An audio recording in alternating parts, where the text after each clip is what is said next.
nós vamos falar sobre o que nós estamos fazendo para Jesus.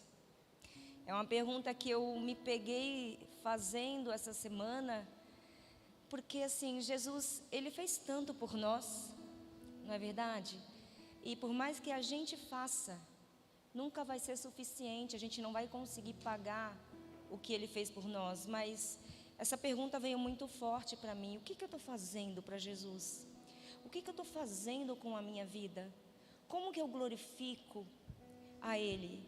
Como que eu pago, como eu honro a tudo que Ele fez naquela cruz? E quando a gente fala sobre fazer algo para Jesus, claro que isso implica em fazer algo com amor, com desprendimento, como foi dito aqui. E quando a gente ama alguém, a primeira coisa que a gente quer fazer é demonstrar, amém? Quando a gente ama alguém, a gente quer falar dessa pessoa para todo mundo, a gente quer postar nas redes sociais, a gente quer mostrar. E com Jesus não é diferente. E tem inúmeros motivos que nos levam a amar uma pessoa. Algumas pessoas acham que é aparência física, mas isso é só uma atração, isso não é amor. O amor, a gente ama quando a gente conhece a pessoa, quando a gente convive, quando a gente se relaciona. A gente ama uma pessoa pelas suas características. E um dos motivos que nos fazem amar uma pessoa é a gratidão. Maria Madalena, vocês sabem o que aconteceu com ela, o que Jesus fez por ela? E ela foi movida por uma gratidão muito grande. E esse amor que ela passou a sentir por Jesus fez com que ela acompanhasse Jesus. A partir daquele momento, ela acompanhou Jesus até a morte dele. A Bíblia conta que ela ficou sentada em frente ao sepulcro onde Jesus foi sepultado. A Bíblia conta também que quando o anjo apareceu para falar da ressurreição de Jesus, foi para ela que ele apareceu. Sabe por quê? Porque é isso que o amor faz com a gente. O amor, ele não nos deixa abandonar o outro. O amor, ele faz com que a gente acompanhe a pessoa até o fim.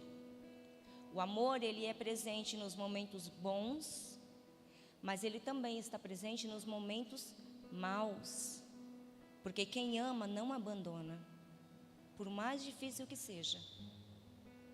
E aí eu repito a pergunta: diante desse amor, o que eu estou fazendo para Jesus? Como que eu retribuo esse amor? Agora imagina amar e não poder expressar, como foi dito aqui pelo pastor Gabriel, pelo vídeo. Pessoas que estão nos países, elas amam Jesus, e elas são proibidas de estudar a palavra dele, elas são proibidas de falar o nome dele, elas são proibidas de manifestar este amor para as outras pessoas. Existem países na China e que eles são proibidos de ler a Bíblia, eles se escondem em túneis de madrugada para poder ler a Bíblia. E nós temos aqui livre acesso à palavra dele.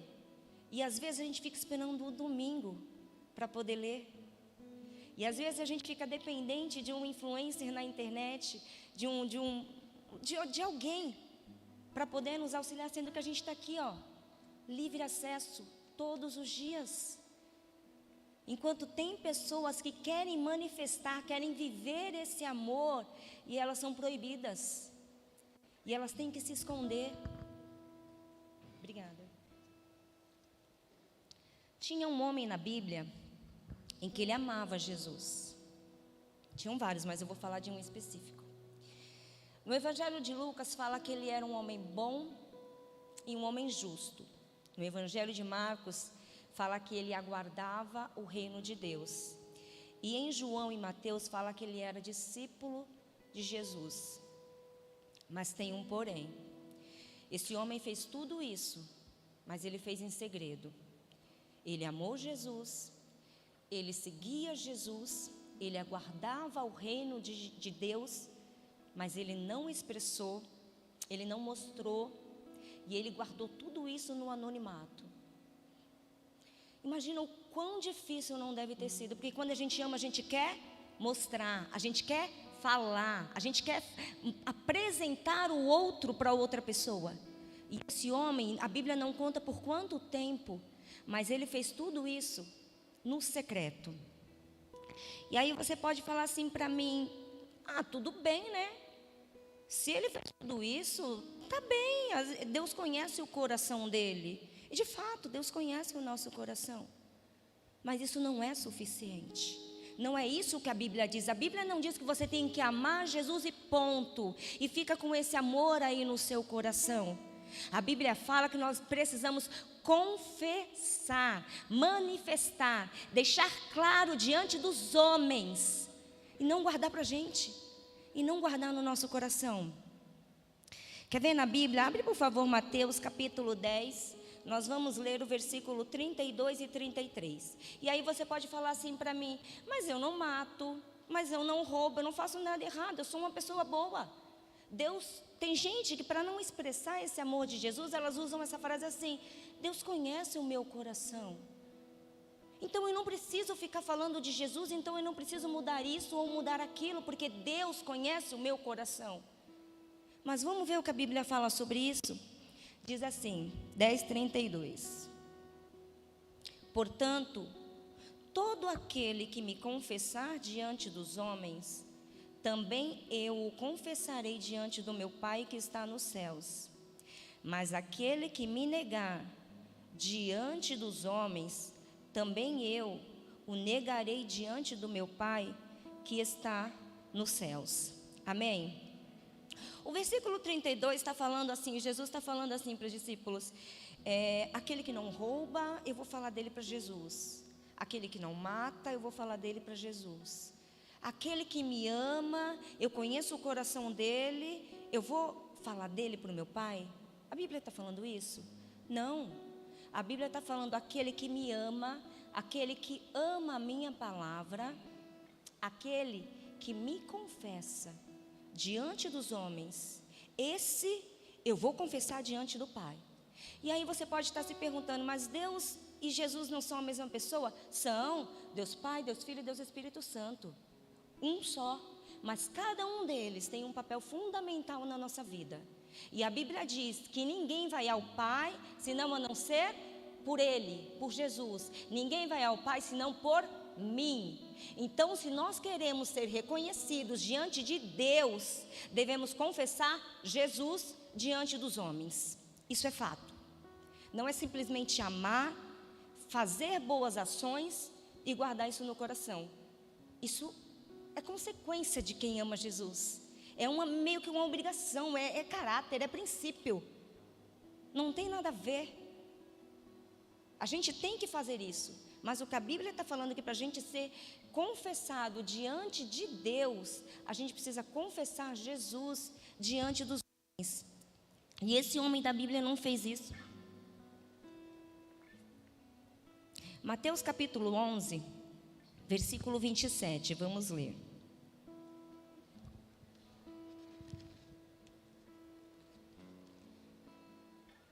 Diz assim: todas as coisas me foram entregues por meu Pai. Ninguém conhece o Filho a não ser o Pai, e ninguém conhece o Pai a não ser o Filho, e aqueles a quem o Filho o quiser revelar. Quem Jesus quer revelar? Aquele que confessa o nome dele. Nós não conheceremos a Deus se não for por Jesus, por intermédio de Jesus. E a Bíblia está muito clara ali no final: a quem Jesus quiser revelar. Tem as pessoas a quem Ele vai revelar para o Pai: aqueles que confessam o nome dEle, aqueles que amam a palavra, aqueles que obedecem, aqueles que vivem segundo a sua vontade. Essas são as pessoas de quem Jesus vai apresentar para o Pai. Em Mateus capítulo 11, no versículo 27, acabamos de ler, peraí.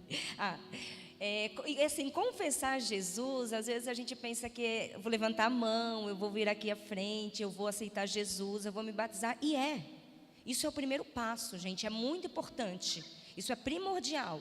Vir aqui, aceitar Jesus, se batizar, mostrar para as pessoas o seu amor, a sua aliança com Cristo.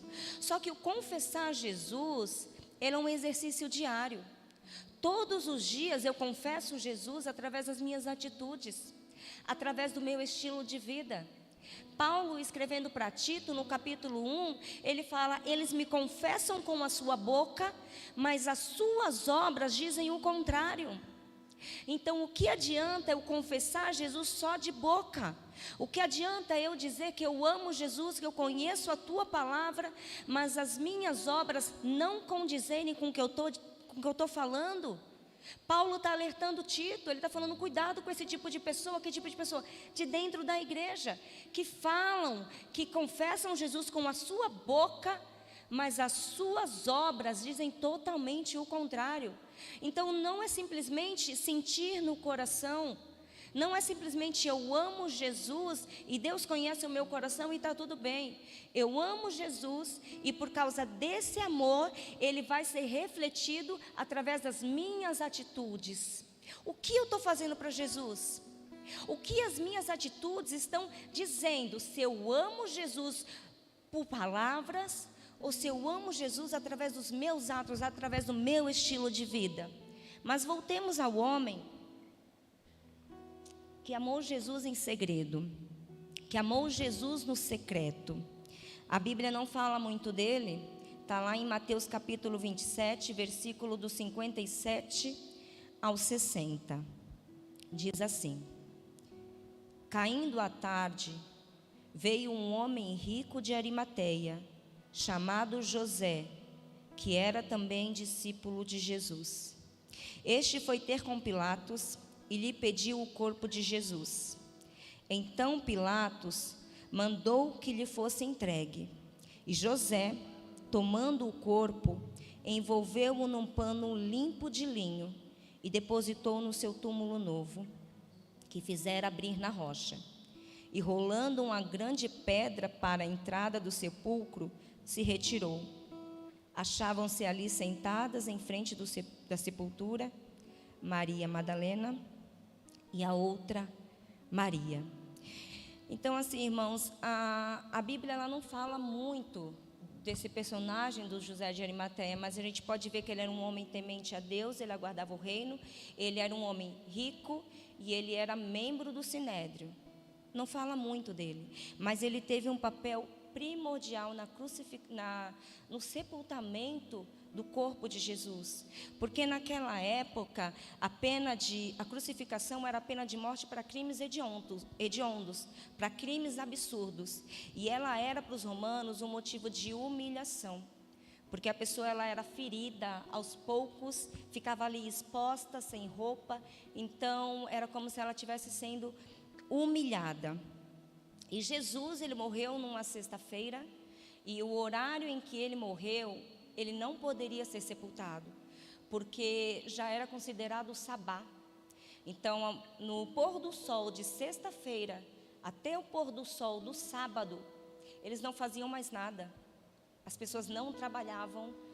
A Bíblia não fala se isso foi proposital, a crucificação de Jesus nesse horário, mas o fato é que o corpo dele não poderia sair dali. Então, o que ia acontecer com o corpo de Jesus? Ele ia ficar definhando, ele ia ser comido pelas aves, comido pelos bichos, a carne apodrecendo, e isso seria um motivo de humilhação, morrer ali. Mas Deus tinha um plano para ele. Todas as coisas estão escritas pelo Senhor, amém? E nada foge do controle dele. E aí eu vejo José de Arimateia uma pessoa privilegiada por estar ali naquele momento. E nós temos duas lições que nós aprendemos com ele.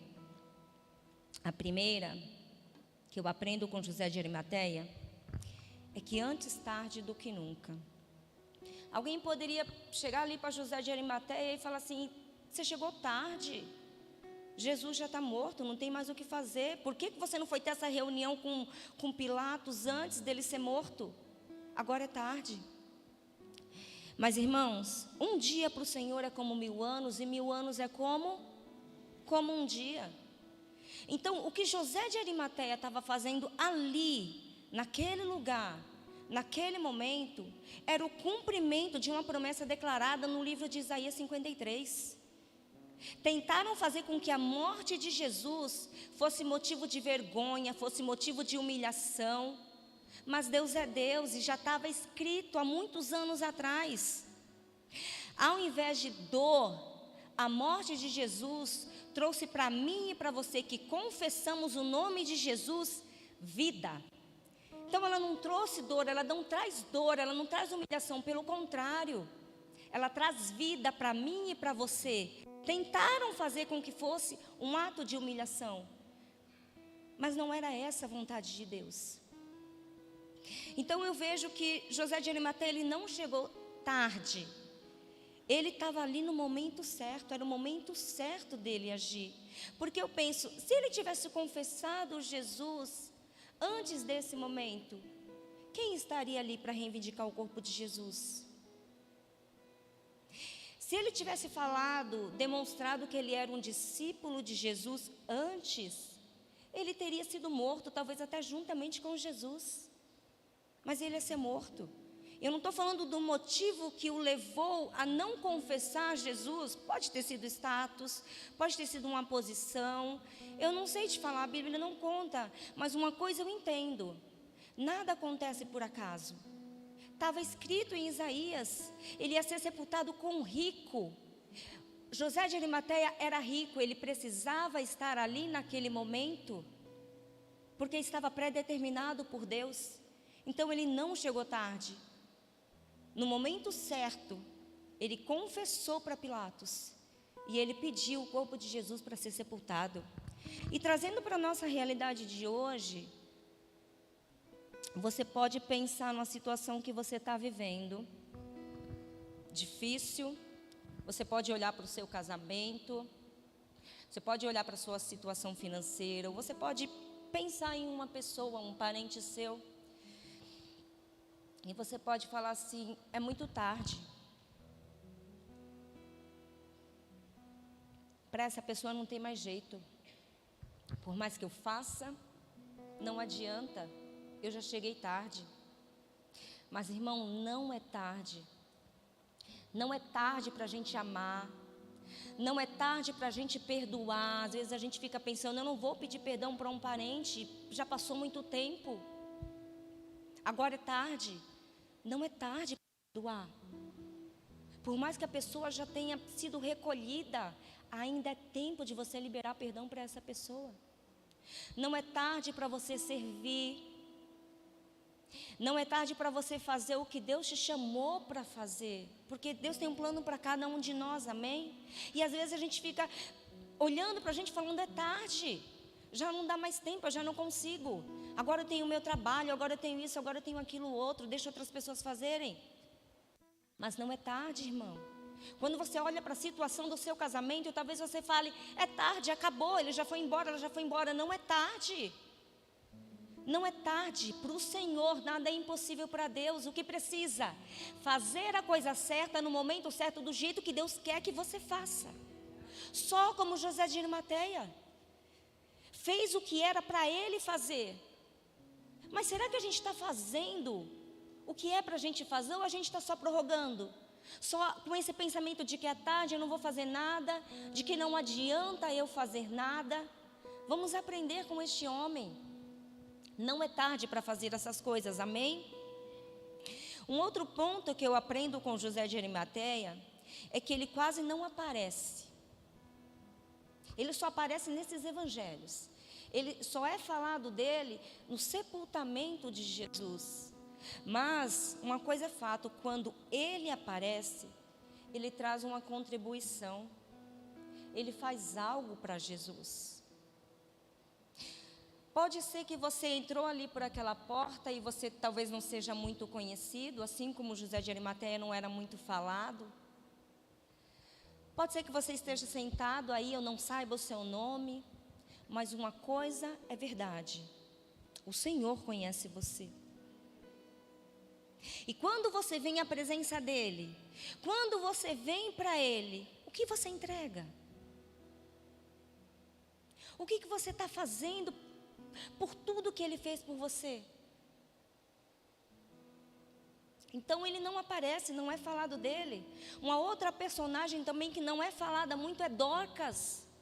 Mas a Bíblia fala que quando ela morreu, as pessoas foram correndo atrás de Pedro, porque ela era essencial, porque ela era primordial. Pedro foi lá, orou e ela ressuscitou. Você pode estar se achando pequena, você pode estar se achando que você não é reconhecida pelos homens, mas você tem um papel fundamental no reino de Deus.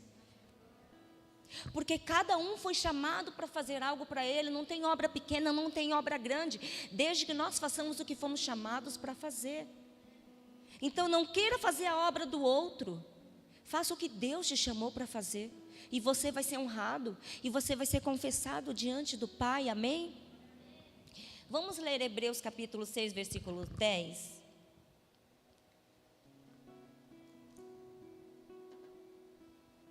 Porque Deus não é injusto para ficar esquecido do vosso trabalho e do amor que evidenciastes para com o seu nome, pois servistes e ainda servis aos santos. O que o autor de Hebreus ele está falando? Ele está alertando o povo sobre uma apostasia. E nós sabemos que toda apostasia, todo abandono de fé, ele começa com uma desculpa. Todo abandono de fé, ele começa com preguiça. Ele começa com amanhã eu faço. Ele começa com empurrando com a barriga, com hoje não. Amanhã eu leio. Amanhã eu estudo, amanhã eu medito, amanhã eu oro. Deus acorda a gente na madrugada. E se a gente, como o autor ali está falando, se a gente não tomar cuidado, a gente vai se afastar da fé. Por quê?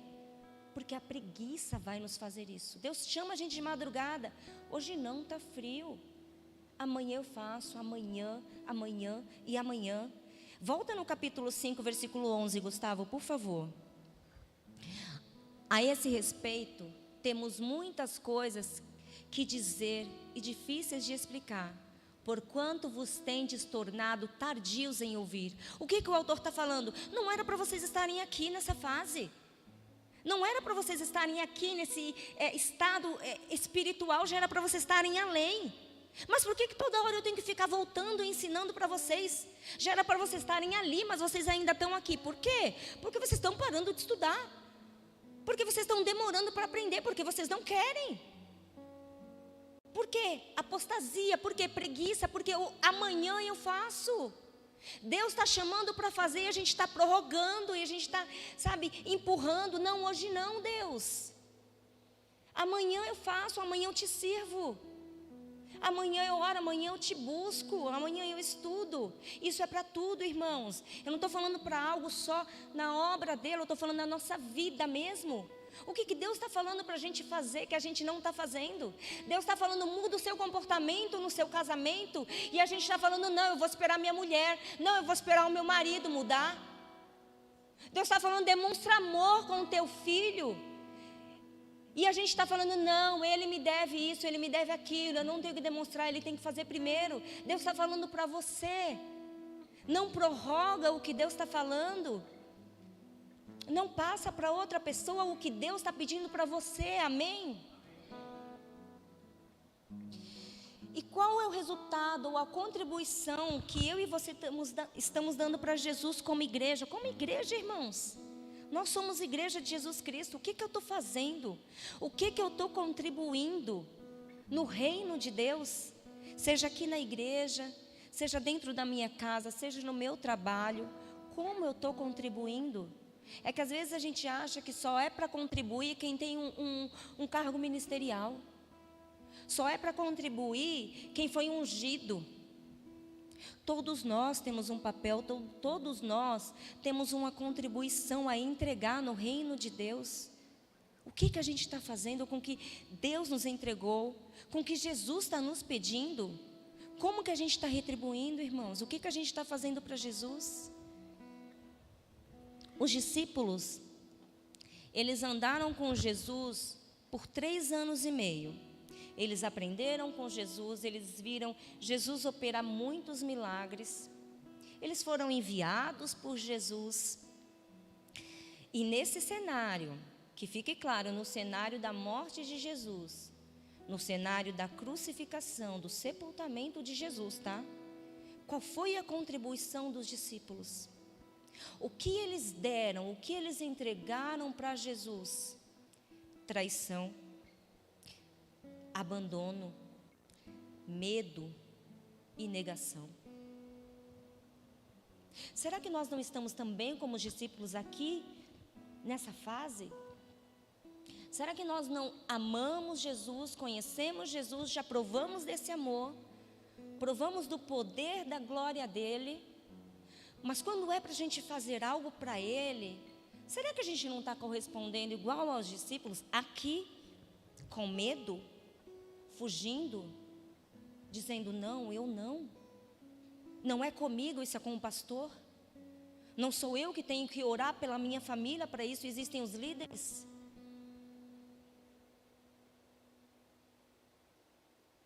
Será que são só os discípulos que fazem isso? Ou será que nós também não estamos entregando para Jesus o que nós deveríamos entregar?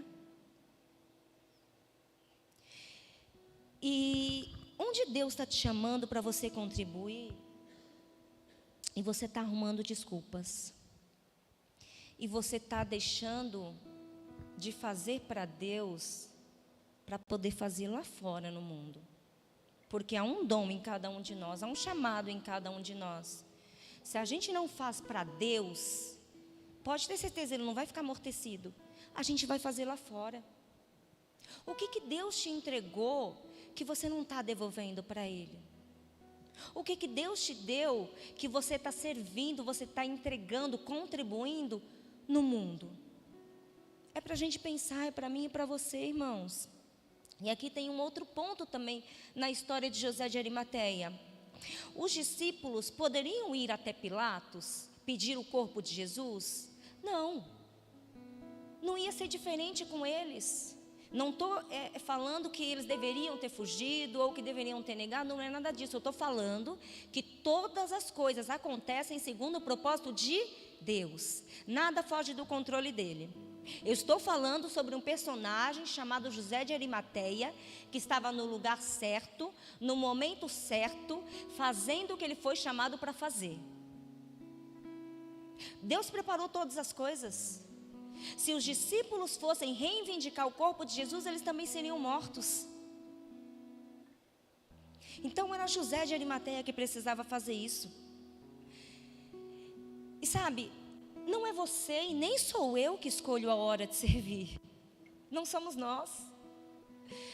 Porque se a gente for esperar o momento da gente estar preparado, a gente nunca está. Mas quem decide o momento da gente servir a Ele, independente se aqui, independente se na sua casa, no seu trabalho, onde você estiver, é o próprio Deus. Quando Ele chama, a gente simplesmente tem que fazer como José de Arimateia. Pegar o que a gente tem nas mãos, que Ele nos confiou, e servir. E não ficar arrumando desculpas, agora não. Deixa eu me preparar, deixa eu fazer isso, deixa eu fazer aquilo. Preparado, você nunca vai estar, irmãos. Aí Deus está te chamando para contribuir.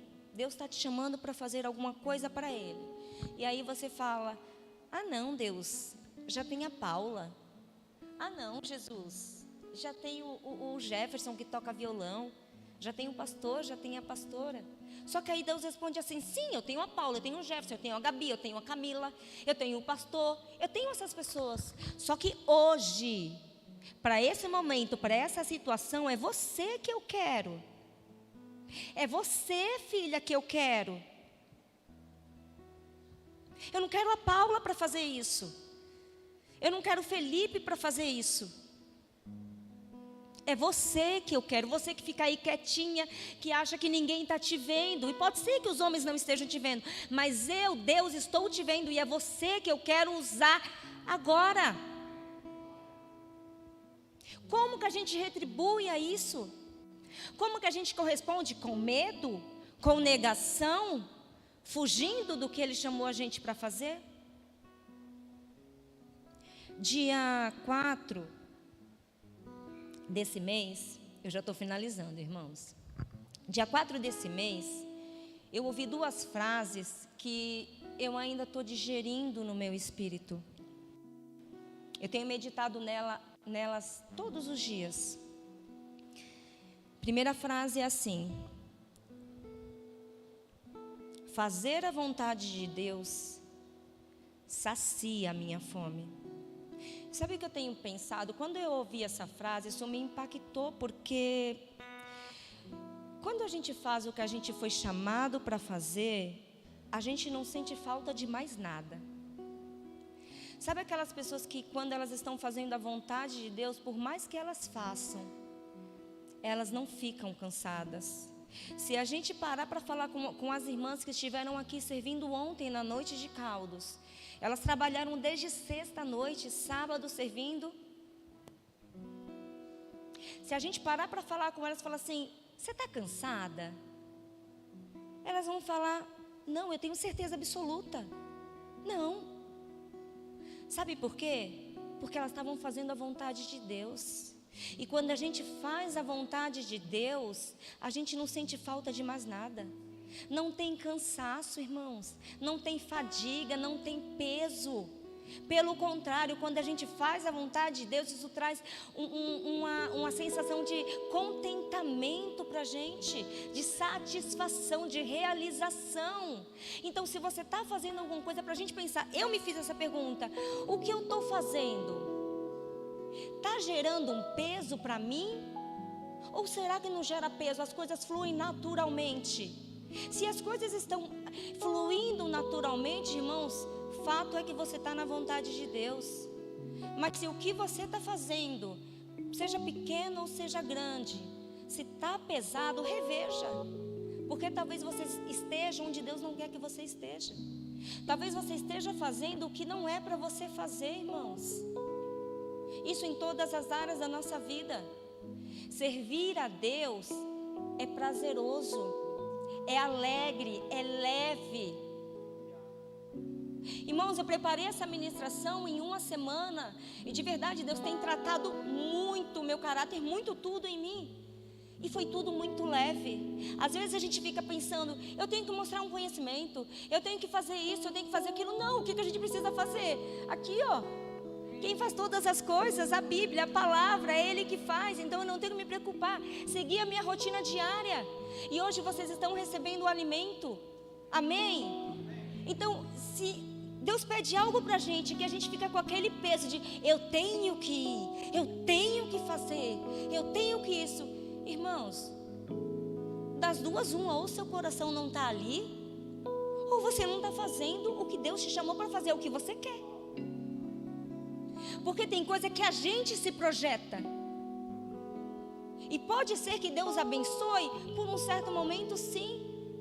Mas quando a gente olha para dentro da gente, não tem alegria, não tem contentamento, não tem satisfação. Porque não é o plano dele para mim. Se José de Arimateia não tivesse feito o que ele fez, eu garanto para vocês, ele ia ficar frustrado, ele ia ficar triste. Coisa simples o Senhor nos chama para fazer e a gente se esconde. A outra frase que eu ouvi no dia 4 foi o seguinte: quando nós fazemos a vontade de Deus, sobre nós vem unção, vem autoridade, vem graça. Amém? Como que a gente quer ter autoridade se a gente não está debaixo da vontade de Deus? Se a gente está fazendo a nossa vontade? E aí eu te falo, tem capacitação sobre você? Se você olhar para você, você é capaz de fazer isso que Deus está te chamando para fazer? Eu não sou. E tenho certeza que você também não é.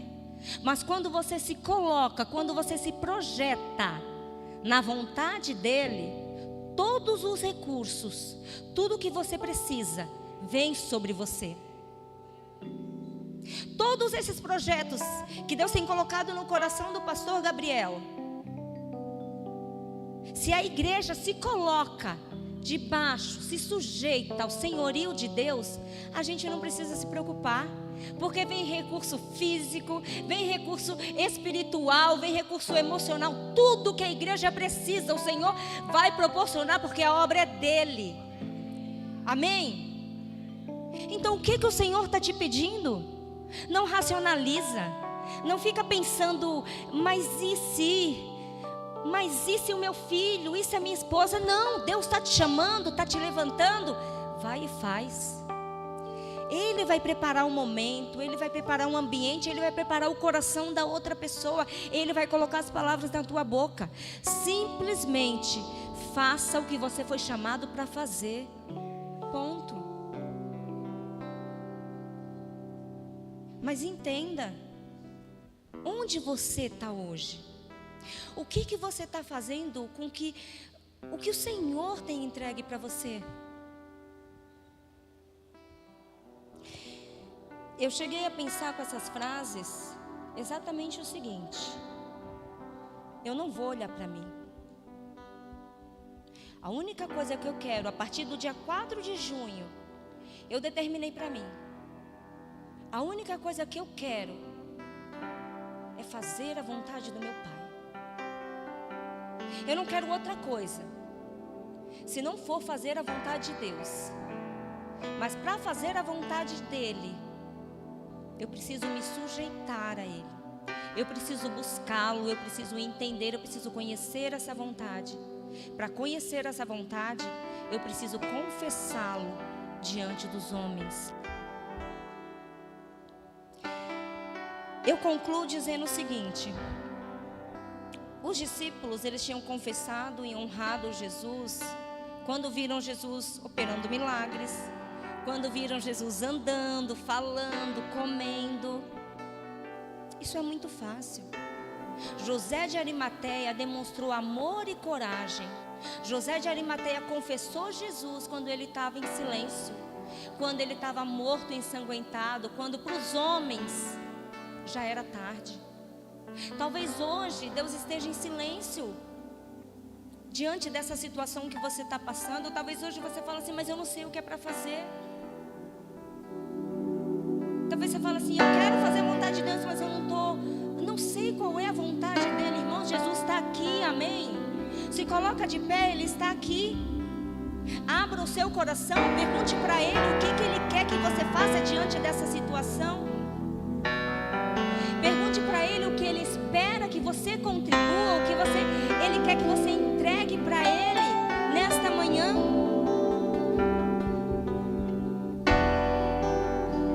Eu oro para que nesta manhã se levantem muitos, dezenas, milhares de José de Arimateia na sua casa.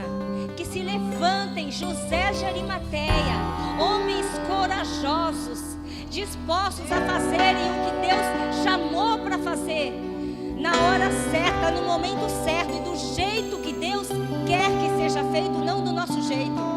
Que você seja o José de Arimateia na sua casa, que você seja o José de Arimateia no seu serviço, que você seja o José de Arimateia que confessa o nome de Jesus e entrega algo para Ele. Que todas as vezes que você vai à presença, você tem algo para entregar para Ele. Eu não estou falando de bens materiais, eu estou falando da sua vida. Eu estou falando do dom que Ele entregou para você. Que você tenha o amor e a coragem de José de Arimateia para fazer algo para Jesus. Feche os seus olhos, ore ao Senhor, peça para Ele te mostrar se você está no lugar certo, fazendo a coisa certa. E se não for, peça para Ele te dar capacidade, coragem, para você ir para o lugar que Ele quer que você vá, para você fazer o que é para você fazer. Eu repito, não é tarde para amar, não é tarde para perdoar, não é tarde para servir. Serviço é um ato de amor. Se eu amo a Deus, eu sirvo ao meu próximo. Não é tarde, irmão, para tudo tem jeito. Tem jeito para o seu casamento, tem jeito para o seu filho, tem jeito para o parente que está na sua casa alcoolizado. Não é tarde para manifestar o reino de Deus. Não é tarde para você cumprir o plano que o Senhor te chamou para cumprir.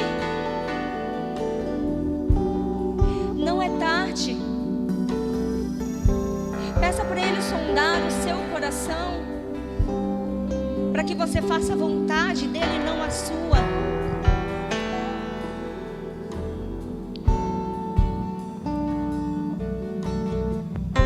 Obrigada, Jesus.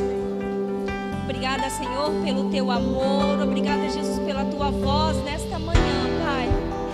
Nós Te louvamos, nós Te agradecemos, porque não há outro Deus além de Ti, Jesus. Tu és o Santo, Tu és o Alfa e o Ômega. Tu és o que era, o que é e o que há de vir, Senhor.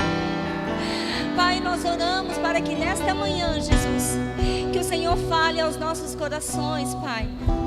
Senhor, onde o Senhor quer que a gente esteja, Pai amado? De que maneira o Senhor quer que a gente contribua, Pai, no Teu reino, Jesus? Nos faz confiar plenamente no Senhor, Pai. Nos faz nos entregar completamente a Tua voz, a Tua palavra, a Tua presença, Jesus.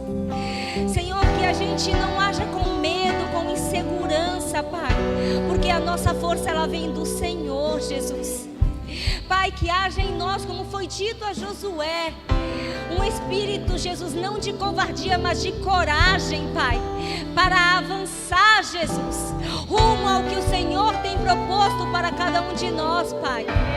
A nossa oração nesta manhã, Jesus, é para que a gente faça a Tua vontade, Jesus. Sabemos que se estivermos na vontade do Teu coração, Jesus, vem sobre nós unção, graça e autoridade, Pai. Faz a gente ver isso nesta manhã, Jesus. Faz com que a Tua igreja não abra mão da Tua presença, Pai, um só instante, Jesus. Estar aos Teus pés, Senhor, é o que nós queremos, é o que nós almejamos, Jesus.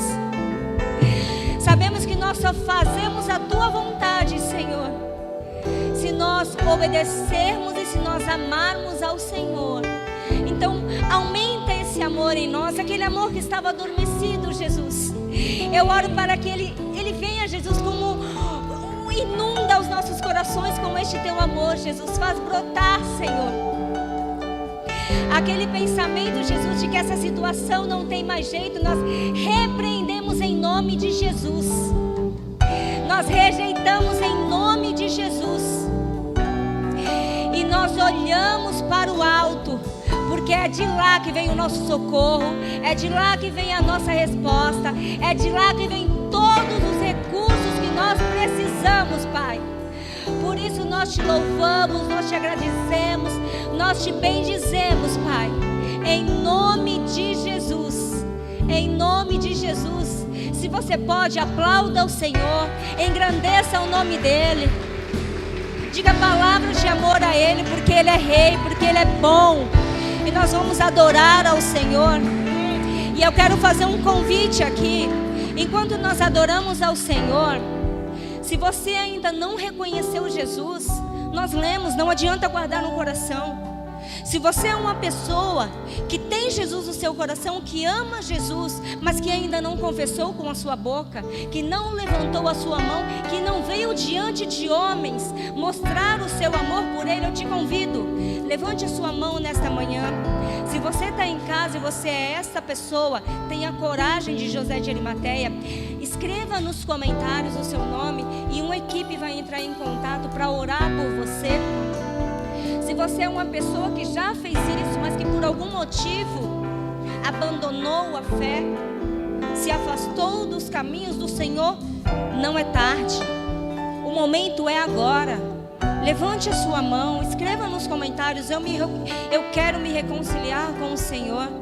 Enquanto nós adoramos, se você quiser, se você for esta pessoa que o Senhor está falando, venha até aqui na frente. Amém? Vamos adorar.